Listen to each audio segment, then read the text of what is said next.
everybody. Welcome to this month's Kidneys in the Kitchen. I'm Megan Craig, Director of Programs for the National Kidney Foundation of Illinois, and I am joined by a lovely dietitian who is going to help us out today with an episode on appetizers and cocktails. So introduce yourself, please. Thanks, Megan. I'm Melanie Betz. I'm happy to be back at Kidneys in the Kitchen. I am a renal dietitian at the University of Chicago. All right, wonderful. Yes. So I think we want to start with our appetizers today, right? And we are going to attempt to make an appetizer while you're here. So we have a hot plate between us. Very hot. So if you notice us avoiding the middle section here, it's because we're trying not to burn ourselves on screen. Thought that would be a good idea. Yeah, that would put a damper on the episode. Yeah. So appetizers. Yeah, so I love appetizers. I don't know about you. I can make a whole meal out of appetizers. Especially because you get kind of hangry and then you finally get to sit down. Exactly. Food does taste better when you're hungry. Oh, it does, yes. Yes. So appetizers can be a very healthful part of a meal, but a lot of our sort of typical usual appetizers are very, very high in a lot of things we should be limiting, such as sodium, fat, specifically saturated fat, and those types of things. Sure. So sort of as just some general rules or ways to help make appetizers a little bit more healthful, is to try to avoid a lot of those really heavy dips. Dips are delicious. They are delicious. But we're going to make a dip later today that's a much healthier version, and I promise that it is very delicious as well. Yes. Dips tend to be made out of things like cream cheese, sour cream, which do have a lot of saturated fat and a lot of calories, which can contribute to weight gain, which, many of us are trying to work with. So trying to choose lower calorie bases for those dips is going to help you cut those calories out and help keep your fat intake in a more reasonable range. My favorite thing to substitute cream cheese with is plain yogurt, which we have right here actually. Oh yeah, okay, yeah. Wonderful. Yeah, so if you are working on substituting yogurt in one of your favorite recipes for cream cheese or sour cream, definitely make sure that you get plain yogurt.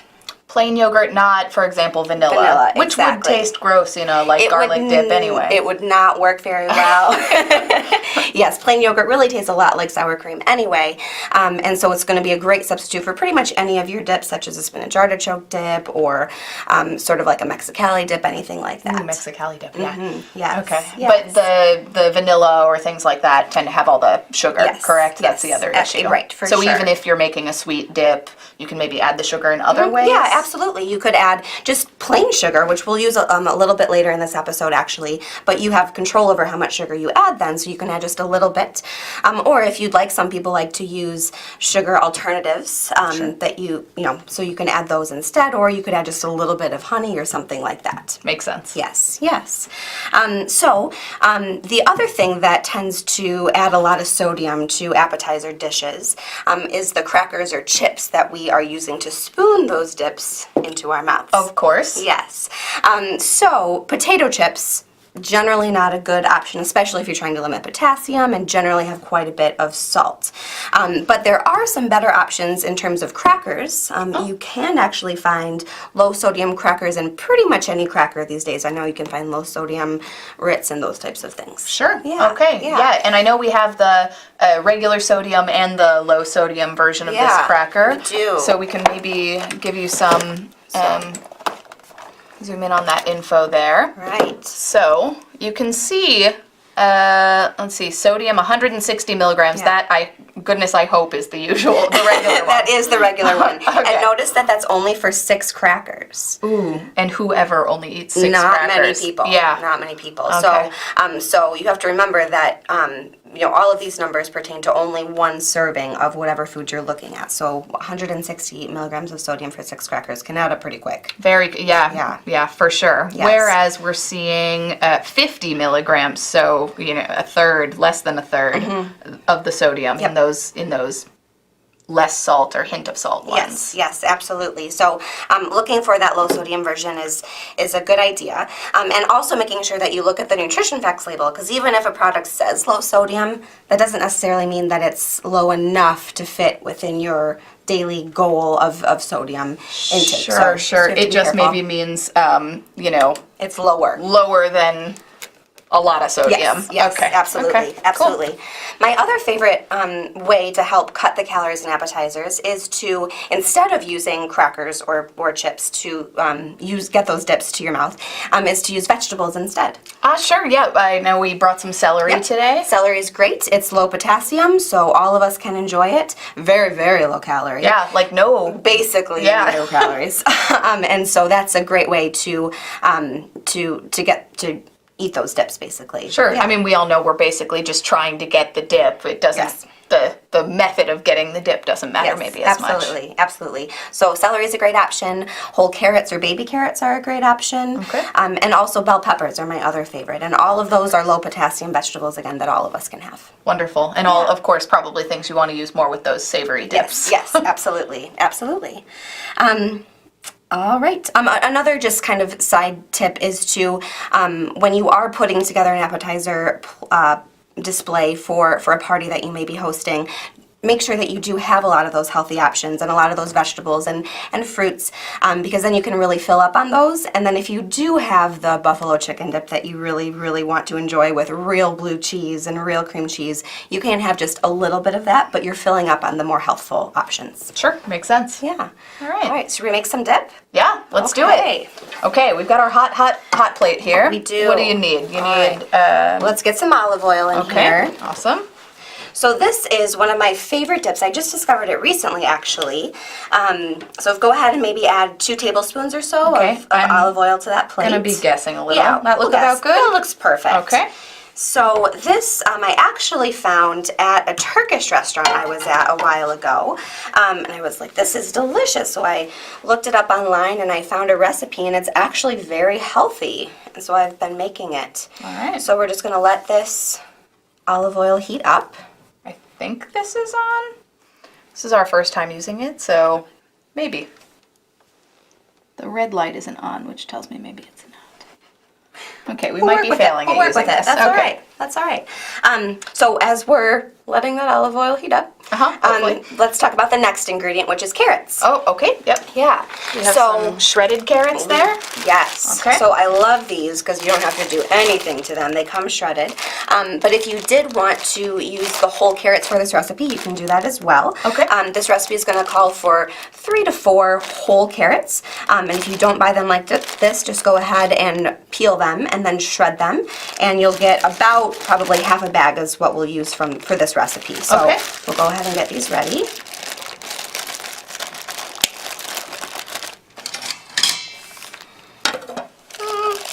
I think we may be out of luck on this actually being hot. Sort of hot. Sort of hot? Hot-ish? Warm. Okay. All right. So we'll take about half of these carrots. Okay. All right. So we'll let these saute. All right, wonderful. They're going to be a little crisper than we thought. Crisper than they would be in real life. And then we were going to add some garlic. We have a lot of ingredients here today, so we're a little unclear on even where they all are. But, so we would add some garlic, and then... Yep, and let that, so we'll let these carrots keep on cooking until they're really mushy. So these store-bought shredded carrots are a little thicker, so it might take really more like 5 minutes on a nice hot skillet. And then if you shred them yourself, they might be more like 2 to 3, just until they're sort of pliable and nice and soft. Okay. All right, so after that, you'll add your garlic. Make sure that cooks a little bit to get some good flavor from there. Okay. And then after that, you can get your bowl ready. So I'm going to switch some stuff around here so that we can show from above, if you just want to hold that for me. Yeah. I'll just move this down. And then, so we're going to show you. These are obviously crisper than we want them to be, but if you saute your shredded carrots, and then we're going to add in... We're going to add some yogurt to this. All right, perfect. So let's go ahead and put these carrots in our bowl. And we have a nice fancy bowl to make this look awesome. Like we're eating at a gourmet restaurant, right?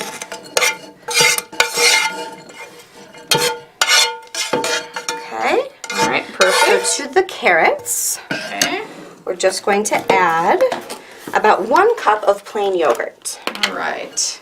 We're going to guesstimate on our Yep. cup. There we go. All right. So the carrots are, again, not quite as soft, I guess, Correct. mushy as Yep. we would like. Yep. So your dip will probably look a little less, it'll be a little more stirred. Yes, it will be stirred. You won't really see separate carrots in it, and it really kind of dyes the whole dish orange, actually. So, Okay, perfect. So it looks very, very different than this. But after that, you can just add a little bit of pepper. Perfect. Okay, so some pepper. And then I really like to add just a little drizzle of more olive oil, actually. Oh, okay, great. It's going to add just a little bit more mouthfeel and add some flavor too, and some of those good heart-healthy oils. Mix that up. Perfect. Again, And that's a little it. less mixed. But all right, so that's our finished product there.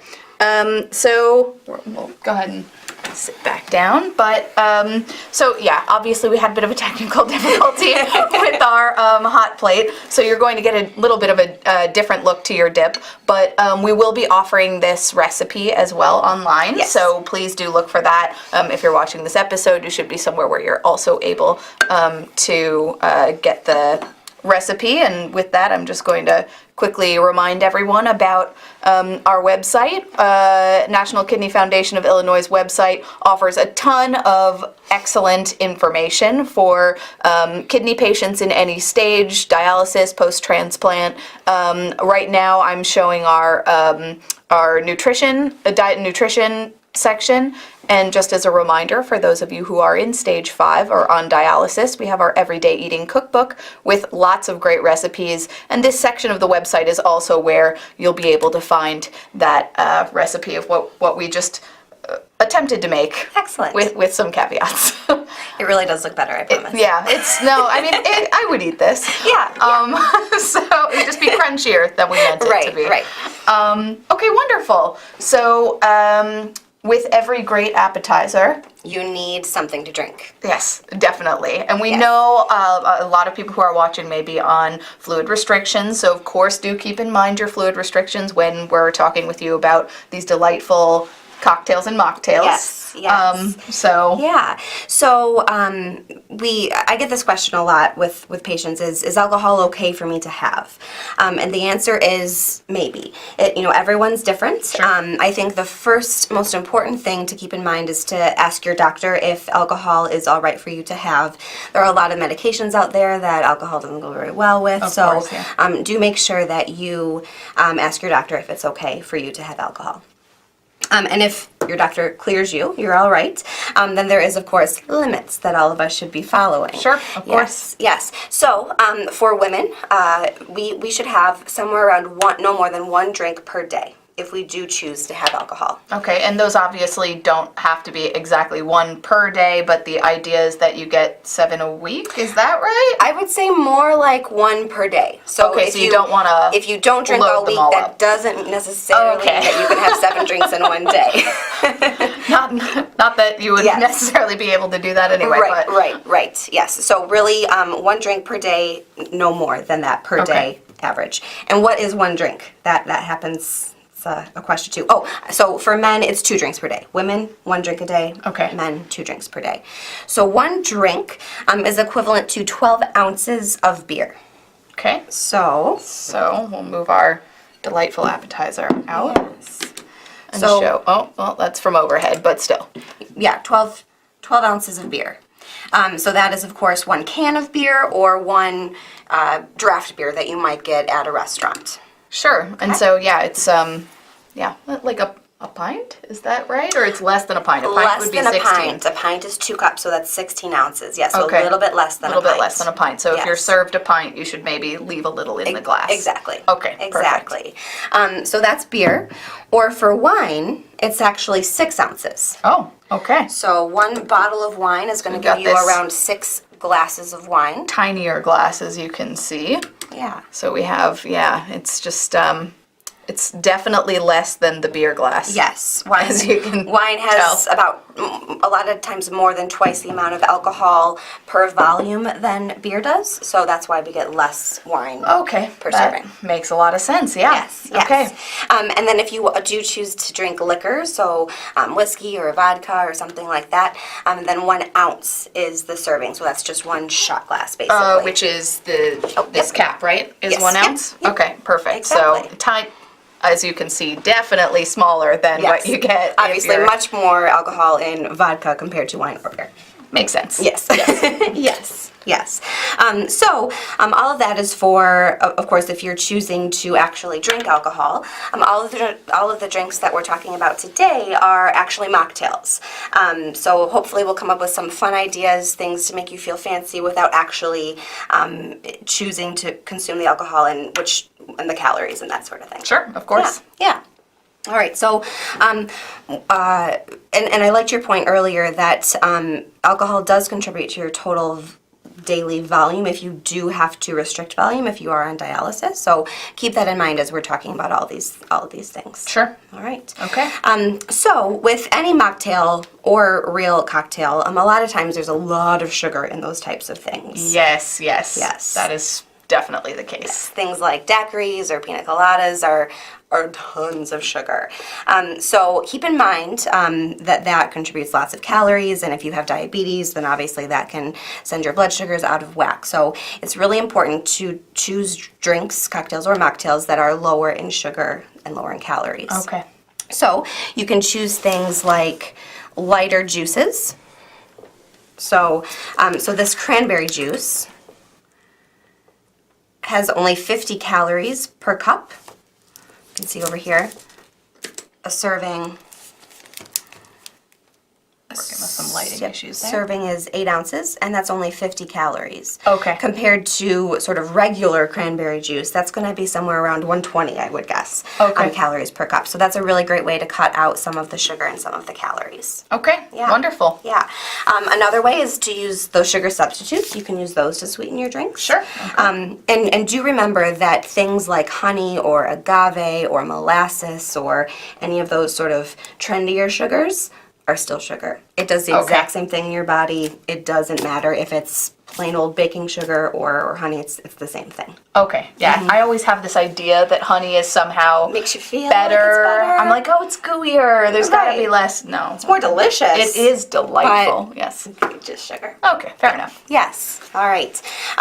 So one thing that I really like to do, just in general when I'm drinking water, or if I'm starting to make a cocktail, is to do something like what we have over here in this picture.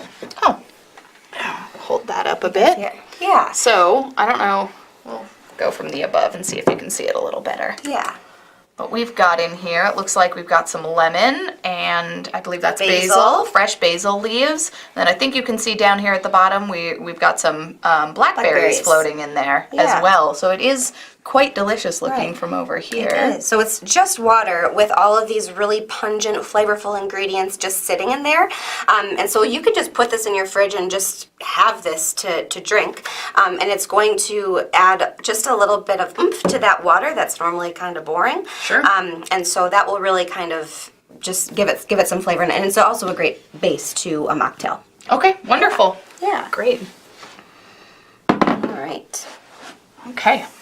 Another thing that is important to keep in mind with mocktails or cocktails is that there's a couple ingredients that tend to sneak in there that we might not necessarily realize or think about because it's just a drink that could contribute quite a bit to your potassium and sodium intake. Okay. And one of those is tomato juice.